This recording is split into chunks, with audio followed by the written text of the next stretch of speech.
Kino tuolema diisen koulup rahsuna. Onu arat seni adı. Şu adam deyem nemedir ya. Arat solsa demek bir yerde katma karşılık var.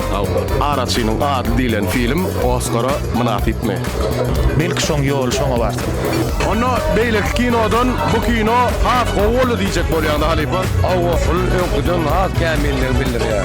Yeni fayda adam değil mi? Artist bak oynamak. Ben rejissör mı değil, kuran Ulfa olsun. Ayda Melih Tangerli severdiysem o yerde rejissöre iyisi katı kıyın.